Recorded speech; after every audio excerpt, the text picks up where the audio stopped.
Hi friends, bashaskitchen la இன்னைக்கு நம்ம no fire cooking challenge episode 2 பார்க்க போறோம். இதுல இன்னைக்கு நம்ம ஹெல்தியான dates acrot milkshake எப்படி செய்யறதுன்னு வாங்க பார்க்கலாம்.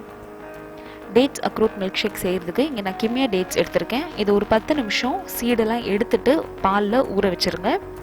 10 நிமிஷத்துக்கு அப்புறமா ஒரு blender ஜார்ல இத சேர்த்துருங்க. அடுத்ததா காய்ச்சி ஆற வச்ச பால் இதில் நீங்கள் சேர்த்துக்கோங்க. குழந்தைங்களுக்கு கொடுக்குறீங்க அப்படின்னா ஆடையோடு சேர்த்துக்கலாம். ஒரு 3லிருந்து 4 அக்ரோட், அப்படி இல்லைன்னா பாதாம் பருப்பு இல்லை முந்திரி பருப்பு சேர்த்துக்கோங்க. இப்போ இதை நம்ம அரைச்சி எடுத்துக்கலாம். உங்களுக்கு இனிப்பு பத்தலை அப்படின்னா ஒரு வாழைப்பழத்தை இதை நீங்கள் அரைச்சி எடுத்துக்கலாம்.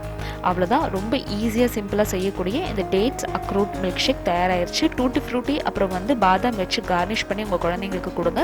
ஹெல்தியான முறையில் அவங்களுக்கு வெயிட் கெயின் பண்ணுறதுக்கு இந்த ரெசிபியை நீங்கள் தாராளமாக செஞ்சு கொடுக்கலாம். இதில் அடிஷ்னல் சுகரோ இல்லை ஆர்டிஃபிஷியல் ஏஜென்ட்ஸ் எதுவுமே கிடையாது. கண்டிப்பாக ட்ரை பண்ணி பார்த்துட்டு எப்படி வந்துச்சுன்னு சொல்லுங்கள். இந்த வீடியோ உங்களுக்கு யூஸ்ஃபுல்லாக இருக்குன்னு நம்பினீங்கன்னா இந்த வீடியோக்கு ஒரு லைக் கொடுங்க. இந்த சேனல் ஃபர்ஸ்ட் டைம் பார்க்குறீங்கன்னா கண்டிப்பாக சப்ஸ்கிரைப் பண்ணுங்கள்.